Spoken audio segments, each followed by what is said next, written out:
Good morning, friends, and welcome to Preschool Storytime with Miss Natalie. I hope you loved our special story times last week, and I'm so happy to see all of your faces here today. The next couple of weeks, we are talking all about the holidays and reading holiday books and singing holiday songs, because this is my favorite time of year, so I get to share some of my favorite stories with you, and I'm so excited. Let's get started with a really fun book. This book we're going to read, friends, is about what happens not if you take a mouse to get a cookie or to school, but if you take a mouse to the movies. He looks really excited. Let's see what happens if you take a mouse to the movies. What do you think's going to happen? If you take a mouse to the movies, he'll ask you for some popcorn. And when you give him the popcorn, he'll want to string it all together. And then he'll want to hang it on a Christmas tree. You'll have to buy him one. And on the way home, he'll see a snowman in your neighbor's yard. He'll want to make one of his own. Then he'll eat a carrot for the nose. And when he's all finished, he'll decide to build a fort, and he'll ask you to help him.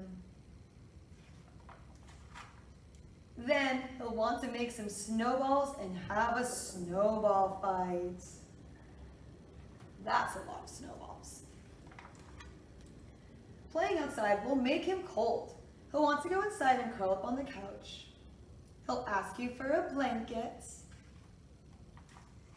And once he's nice and cozy, he'll want to listen to Christmas carols, so you'll have to find some on the radio.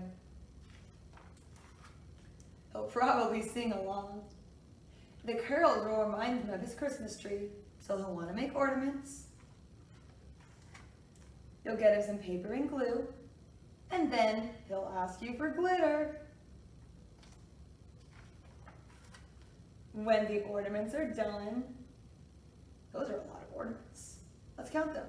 1, 2, 3, 4, 5, 6, 7, 8, 9. He'll hang them all up. Then he'll stand back to look at his tree. And he'll notice that his popcorn string is missing. So he'll want to make another one. He'll ask you for some popcorn, and chances are, when you give him the popcorn, he'll ask you to take him to the movies. He made a mouse snowman. That is so cute. I love decorating my Christmas tree, but I never put popcorn on it. Do you put popcorn on your Christmas tree? If you hang up a Christmas tree? I want to eat the popcorn, so I probably wouldn't put any on my tree. The first song we're going to sing today, friends, is a song that has to do with when you're riding in a sleigh, which is some kind of like a wagon pulled by horses, but it doesn't have wheels because it has to go on the snow. This song is called Jingle Bells. Let's see if you know the words. Are you ready? Let's count to 3. 1, 2, 3. Jingle bells, jingle all the way. Oh, what fun it is to ride in a one-horse open sleigh. Now you go, hey! Jingle bells, jingle all the way. Oh, what fun it is to ride in a one-horse open sleigh. Hey! Good job, friends. Have you ever ridden a horse or been pulled by a horse in a wagon or a sleigh? It is so much fun, and you get to be so high up off the ground. You should try it sometime. What I read to you now is about a little girl who lives in the woods with her mom, her dad, and her 2 sisters.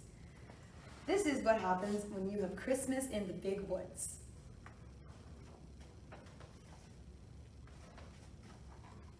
Once upon a time, a little girl named Laura lived in the big woods of Wisconsin in a little house made of logs.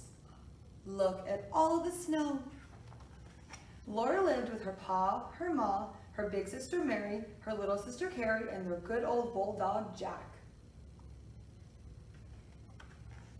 Christmas was coming, and there was snow everywhere.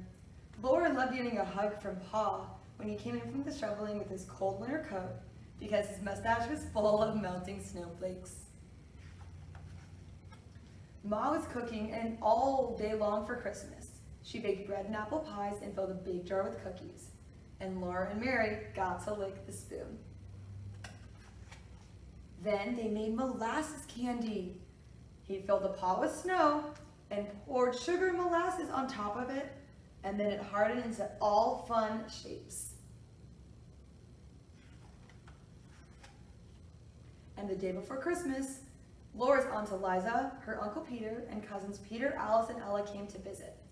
They heard the sleigh bells ringing, just like the song that we sang, and then a big sled came out of the woods with all of their cousins covered in blankets. So that is what a sleigh looks like. We sang a song and then you learn what it looks like too. How much fun.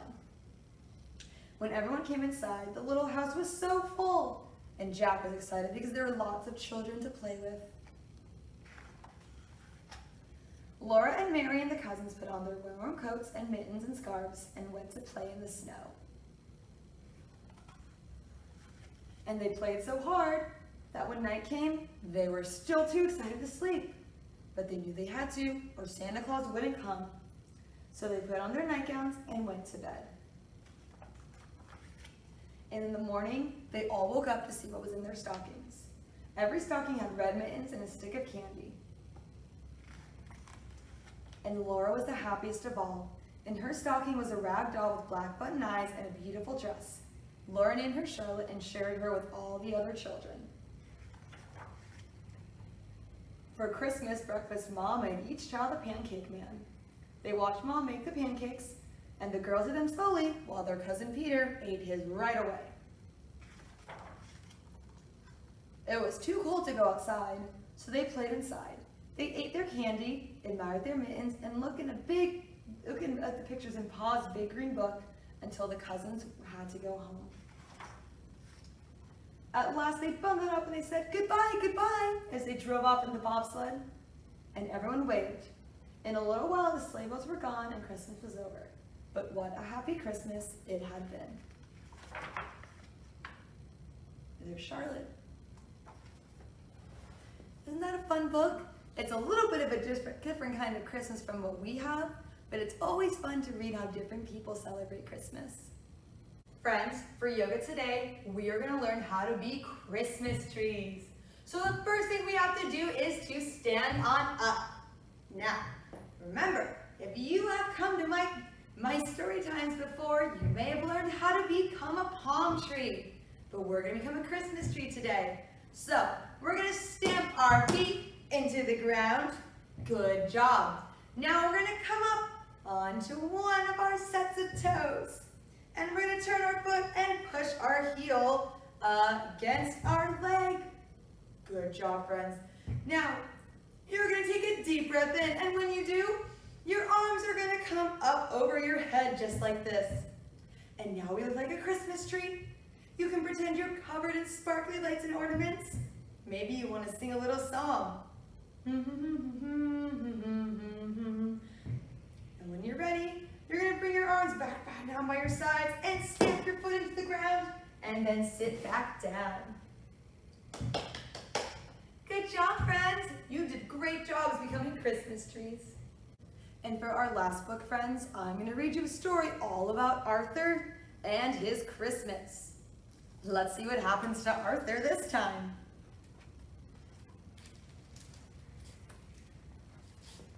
DW looked at Arthur. "For heaven's sake, pick a present. We should get going." "It has to be just right," said Arthur. "I want Santa to like it." "Well, hurry up," said DW. "I want to go home and see how many presents Grandma brought me." At home, DW added 10 more things to her Christmas list. And Arthur and DW cheered when Grandma and Grandpa pulled in the driveway. After dinner, everyone relaxed. "Look," said DW, "I taught Killer a trick." Arthur looked worried. "What's the matter, Arthur?" asked Grandma. "I haven't found the right gift for Santa," Arthur said. "And there's only 2 shopping days left," said DW. The next day, they went shopping. Arthur searched the entire store and couldn't find the perfect gift for Santa. Santa, what would you like for Christmas? Asked Arthur. Ho, ho, ho, laughed Santa. You just leave the giving to me. Buster was next. Santa, be careful coming down the chimney at our house. My parents always forget to put out the fire. Don't worry, said Santa. I'll use the front door. Francine said she was always a good girl, and Santa looked a little worried. Then they all went to get ice cream. But Arthur could hardly finish his float. There was only one day of shopping left. And then they saw Santa, and he ordered a banana split with 6 scoops of bubblegum ice cream. Oh my goodness. Arthur asked the family for help. What about a tie, said Father. Aftershave is a good gift, said Mother. I bet Santa can use some toasty warm long johns, said Grandma. Arthur, you're doing this too seriously, said CW. Just get everyone the same thing. That's what I do. That afternoon, everyone went caroling, but Arthur didn't have time because his time was running out. Please come along, said CW. I'll be the only kid. And besides, Miss Tiggle always gives us hot chocolate and a present. Arthur went window shopping instead, but he did not get any ideas. He saw Santa drinking a root beer at the car wash, eating chow goo at the Golden Chopstick, and at the deli. Santa sure eats lots, Arthur. And he went home and he thought, and then, that's it, Arthur said. He asked CW to borrow some money, and he went shopping.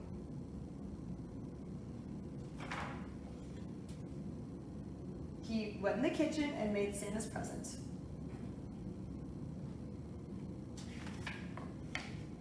Hours later, Arthur was the voice at the table. What's that? Said Father. Pickled peppers, a hot fudge sundae on bubblegum ice cream, and chow goo. I sort of combined Santa's favorite foods. What's that thing that's moving? Asked Grandma. A pizza to go with everything on it.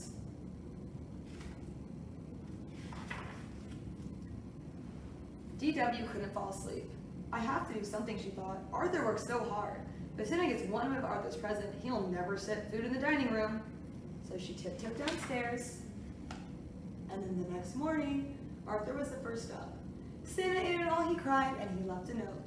Dear Arthur, you were so nice to take time out to find my favorite foods and make them. Thank you. You also teach me about the Christmas spirit. Love, Santa. P.S. Aren't you lucky to have such a nice little sister? I think it's so nice Arthur made food for Santa, although I don't know if Santa likes pickled peppers. But do you think that Santa ate all the food, or did DW help a little bit? That's a fun story though, regardless. I loved reading it to you.